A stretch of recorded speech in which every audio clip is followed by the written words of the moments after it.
क्या हुआ बेटा, इस समय और ऐसी हालत में आई है? बोल बेटा, क्या हुआ? दामाद जी से लड़ाई झगड़ा हो गया है क्या? हाँ पापा, बस यूं ही छोटी सी बातों को लेकर के मेरी और संजय जी की लड़ाई हो गई है। और मैं गुस्से में यह भी कह दी कि मैं मायके जा रही हूँ, और बस मैं मायके जा गई। और कोई ज़्यादा बड़ी बात नहीं है। इसलिए पापा आप लोग चिंता मत कीजिए, मैं कुछ दिन अपने आसानी से रहना चाहती हूँ। ठीक है बेटा, कोई बात नहीं। लेकिन ये बताओ, अगर दामाद जी ने तुझे परेशान किया हो तो बता, मैं अभी उसकी खबर लेता हूँ। नहीं पापा, इससे कोई बड़ी बात नहीं है, वो तो छोटी सी बात है। लेकिन मुझे ही गुस्सा कुछ ज़्यादा आ गया, इसलिए मैंने सोचा कि मैं कुछ दिन अपने मम्मी पापा के घर रहूंगी तो मेरा दिमाग ठीक रहेगा। बस इसीलिए मैं आ गई। मैं तो घबरा ही गई थी। चलो कोई बात नहीं, कभी कभी मन उदास होता है ना, तो अपने माता पिता के पास जरूर रहना चाहिए। वैसे ही पति पत्नी के बीच में कुछ छोटे मोटे लड़ाई झगड़े तो होते ही रहते हैं। कुछ दिनों बाद दामाद जी का भी गुस्सा शांत हो जाएगा और तुम्हारा भी गुस्सा शांत हो जाएगा। चलो आओ अंदर बैठो, मैं तुम्हारे लिए चाय नाश्ता बनाती हूँ। जी मम्मी। तुम दोनों अंदर बैठकर बात करो, मैं तब तक मार्केट से होकर के आता हूँ। मनोरमा, मनोरमा बेटा। हाँ माँ। बेटा सच सच बता, तुझसे और दामाद जी से कोई बहुत बड़ी बात तो नहीं हुई है? अभी तक दामाद जी का फोन भी नहीं आया किसी दिन, और ना ही वो तुझे लेने आए।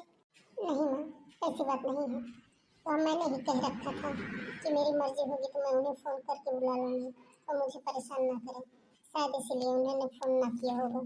हाँ चलो ठीक है, लेकिन ये बताओ, तुम इस तरह से कितना दिन अपने कमरे में ऐसे अकेले गुमसुम बैठे रहोगी? बाहर घूमोगी फिरोगी, अपनी सहेलियों से मिलोगी तो मन भी लगा रहेगा। ठीक है माँ, मैं मिल लूंगी। अभी मेरा मन नहीं कर रहा है किसी से मिलने का। अरे क्या बेटा, अब तू अपने मायके आ गई है तब भी इन साड़ियों में लिपटी हुई है? वैसे तो तुझे साड़ी अच्छी नहीं लगती थी, ससुराल में भी साड़ी पहनना नहीं पसंद करती है। अब तू अपने पुराने सलवार सूट को पहन, यहाँ वहाँ चल घूम, तब मन बहलेगा। ठीक है माँ। अच्छा बेटा, ये बता तू क्या खाएगी, क्या तुझे पसंद है? जो पसंद हो बताओ, मैं वही बना लूँ। माँ कुछ भी बना लो खाने के लिए, मेरा वैसे कुछ मन नहीं है। आप जाओ माँ, अभी मैं आ रही हूँ बाहर। क्या हो गया है इस लड़की को? हेलो, धोखेबाज मनोरमा। ये क्या है, आपने शराब पी रखी है? हाँ, पी रखी है। वह भी तुम्हारी वजह से, क्योंकि तुमने मुझे धोखा दिया है। तुमने मेरी जिंदगी बर्बाद की है। तुम जैसे धोखेबाज औरत को मैं कभी माफ नहीं करूंगा। जब भी तुम्हारे बारे में सोचता हूँ ना, मेरा खून खौल उठता है। और तुम्हारे परिवार वाले को, उनको तो मैं ऐसा सबक सिखाऊंगा ना, वो लोग भी याद रखेंगे। अरे मैं तुमसे और तुम्हारे परिवार वालों से नफरत करता हूँ। मेरे घर वालों ने किसी को धोखा नहीं दिया है, और तुम इस तरह से बार बार मुझे धमकियां मत दिया करो। तुम्हें जो करना है तुम कर लो। और तुम मुझसे तलाक लेने के बाद में उसी अपने पुराने यार की यादों में खोए रहना, या तो उसी की हो जाना। मुझे तुमसे कोई मतलब नहीं रहेगा, धोखेबाज, मक्कार, झूठी। ठीक है, आपको जो करना है आप कर लेना, लेकिन बार बार मेरे मम्मी पापा के बारे में उल्टी सीधी बातें मत किया करो। और फोन रखो, तलाक के पेपर भिजवाना चाहते हो ना तो भिजवा देना। यह क्या? उसने मेरा फोन काट दिया? उसने मेरा फोन काट दिया, झूठी मक्कार कहेगी। अरे मैं तो उसको ऐसा सबक सिखाऊंगा ना, पूरी जिंदगी याद रखेगी। मैं कल ही कोर्ट जाता हूँ और तलाक के पेपर उसके घर भिजवाता हूँ, तब उसकी अकल ठिकाने आएगी। क्या करूँ, कुछ समझ में नहीं आ रहा है। अब तो माँ भी मनोरमा के बारे में पूछने लगी है। इस घटना को पूरे 9 महीने हो गए। मैं क्या करूँ, क्या करूँ? माँ को बता दूँ क्या कि उनकी बहू नंबर 1 की झूठी, मक्कार और चरित्रहीन औरत थी?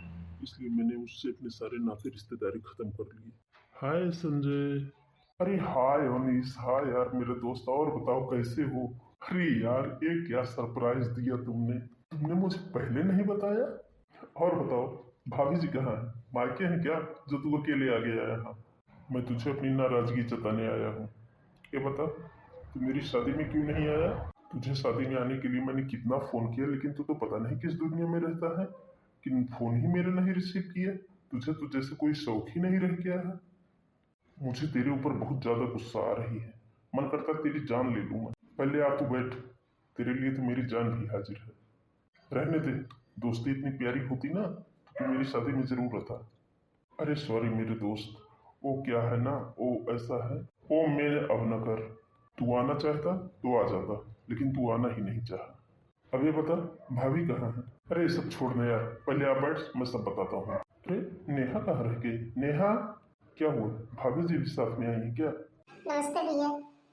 क्या तू ऐसे क्यों देख रहा है नेहा को? क्या इससे पहले कोई सुंदर लड़की नहीं देखी क्या? अरे पता नहीं क्यों मुझे ऐसा लग रहा है जैसे मैंने कभी इन्हें देखा है। अब बकवास बंद कर, शादी में तो आया नहीं, कहाँ देखा होगा ये तूने इन्हें? अच्छा आओ बैठो तुम लोग, मैं अभी आता हूँ। नेहा, यही मेरा दोस्त है संजय, जिसके बारे में मैं हमेशा तुझे बताते रहता हूँ। हमने बचपन में एक ही स्कूल में पढ़ाई की है, फिर भी बड़े हो गए हैं। देखो, एक ही कॉलेज में पढ़ाई की है, हम लोगों का घर गांव बस सवास ही पास था।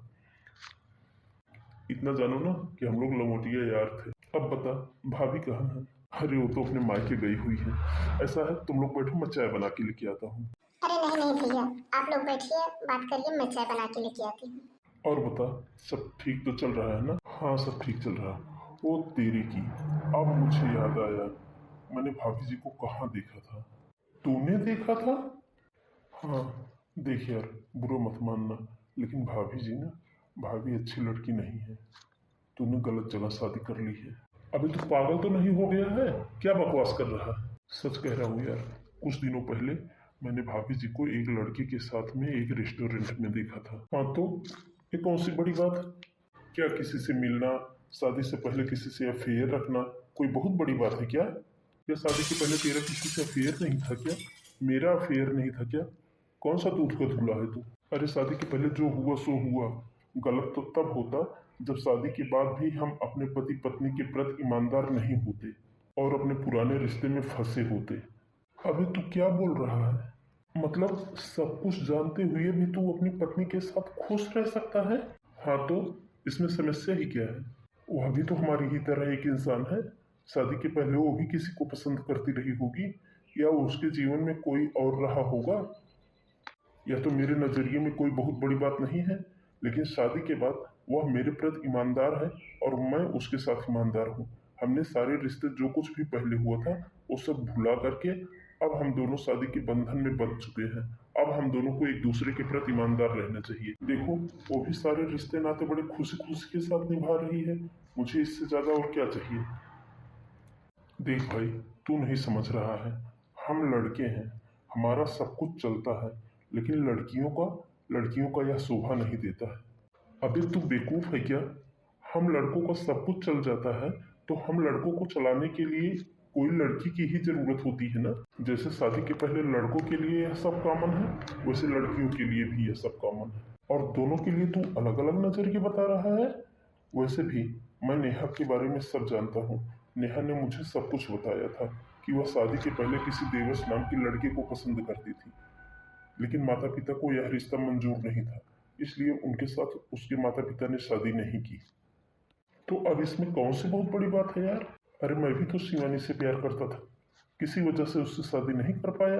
तू भी तो नीलम से प्यार करता था, तू यह कैसे भूल गया है? लेकिन स्त्री के चरित्र का क्या? अरे वाह रे मेरे चरित्रवान भाई, ये बता, तुम्हारा नीलम के साथ 2 साल रिलेशनशिप था, तो क्या तुम्हारे साथ वो सब हो गया था जो नीलम को अपवित्र बता सकता है? नहीं तो यार, हम दोनों के बीच में तो सिर्फ यूं ही दोस्ती वाला प्यार था, हमने कभी भी उस नजरिए से एक दूसरे को देखा ही नहीं। तब ये बताओ, तू ये कैसे कह सकता है कि दुनिया में हर प्यार करने वाले के बीच में हमेशा गलत ही रिश्ते बनते हैं? देख भाई, जैसे तुम्हारे और नीलम के बीच के रिश्ते का पवित्र प्यार था, उसी तरह हो सकता है नेहा और देवेश के बीच का भी पवित्र प्यार हो।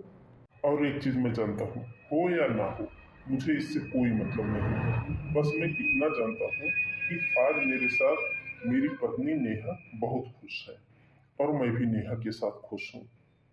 हमको अपनी पुरानी जिंदगी से कुछ भी लेना देना नहीं है। अच्छा एक बात बता, अगर मान लो मुझे अफेयर के बारे में पता ही चल गया, तो क्या मैं अपनी पत्नी को छोड़ दूँ? अच्छा एक बात बता, ज़्यादा दूर की बात नहीं है, ये बता, रिया दीदी का अफेयर के बारे में तो तू जानता था ना? लेकिन हाँ, रिया दीदी जिससे प्यार करती थी ना, उससे शादी करने के लिए पापा ने इनकार कर दिया, इसलिए रिया दीदी पापा की मर्जी से ही शादी की थी। अच्छा, अब ये बता, अगर तेरे जीजू को यह बात पता चल जाए कि दीदी का पहले से किसी से अफेयर था, तो क्या वो दीदी को छोड़ देंगे? और अगर वो दीदी को छोड़ देते हैं, तो क्या तुम लोग खुशी खुशी एक्सेप्ट कर लोगे? आज वो लोग अपनी जिंदगी में कितना आगे बढ़ चुके हैं, उनके दो दो बच्चे हैं। हाँ यार, तू सच कह रहा है, लेकिन मैंने तो ऐसा कभी सोचा ही नहीं। हे भगवान, मुझसे कितनी बड़ी गलती हो गई। मैंने अपने हंसते खेलते परिवार को खुद ही आग लगा दिया। क्या किया तुमने? मुझे यार, जब मनोरमा के अफेयर के बारे में पता चला तो मुझे इतना गुस्सा आया। मैंने मनोरमा को चरित्रहीन कह डाला और उसे तलाक के पेपर भिजवा दिए। उसके माता पिता को जाने क्या क्या मैंने कह डाला और वह अपने मायके चली गई हुई है। आज 9 महीने हो गए हैं। भगवान, क्या बताऊं मैं। हे भगवान, ये क्या कर डाला तूने? बस इतनी सी बात की और इतनी बड़ी सजा दे डाली अपने आप को भी और भाभी जी को भी। अरे मैंने पूरे किचन में खोज डाले, हमको ना कहीं चीनी मिला ना चाय पत्ती। लगता है भाभी कई महीनों से घर पे नहीं है क्या? हाँ, ऐसा ही कुछ समझो। इसने मूर्खता कर दी है। देख संजय, आज तो हम लोग जा रहे हैं घर, लेकिन अब इस घर में हम लोग तभी आएंगे जब तू भाभी जी के पास जा करके उनसे माफी मांग करके उनको यहाँ ले आओगे, तभी मैं आऊँगा यहाँ पर। नेहा, चलो हम लोग चलते हैं घर। हे भगवान, ये क्या हो गया मुझसे? मैं आज ही जा करके अपनी पत्नी से माफी मांग लूंगा और उसे घर ले आऊंगा। मनोरमा, मैं बहुत शर्मिंदा हूँ, मुझे माफ कर दो। मैंने बिना सोचे समझे बहुत कुछ कह डाला तुमको और तुम्हारे माँ बाप को क्या क्या इल्जाम लगा डाले। मैं तो माफ़ी भी मांगने लायक नहीं हूँ, लेकिन फिर भी मुझे माफ़ कर दो प्लीज़। लेकिन आपकी नजरों में तो मैं चरित्रहीन हूँ, मक्कार हूँ, ये सब क्या? बस बस करो, आगे कुछ ना बोलो। मुझसे बहुत बड़ी गलती हो गई है, मुझे माफ़ कर दो। बस तुम मुझे अपना लो। अगर तुमने मुझे नहीं अपनाया ना, तो मैं अपनी ज़िंदगी के लिए कुछ कर बैठूंगा। नहीं नहीं, आप ऐसा कुछ मत बोलिए। आपको अपनी गलती का एहसास हो गया ना, बस मैं सारी बातें भुलाकर खुशी खुशी आपके साथ जिंदगी बिताना चाहती हूँ। इस तरह से संजय को अपनी गलती का एहसास हो गया। मनोरमा संजय को माफ कर देती है, दोनों की जिंदगी खुशी खुशी से बीतने लगती है। मुझे आशा है दोस्तों, आप लोगों को हमारी यह कहानी जरूर पसंद आई होगी। अगर कहानी अच्छी लगी हो तो प्लीज़ वीडियो को लाइक शेयर करिए और इसी तरह की मोरल स्टोरीज देखते रहिए। मोरल स्टोरी देखने के लिए हमारे चैनल को लाइक सब्सक्राइब करिए प्लीज़।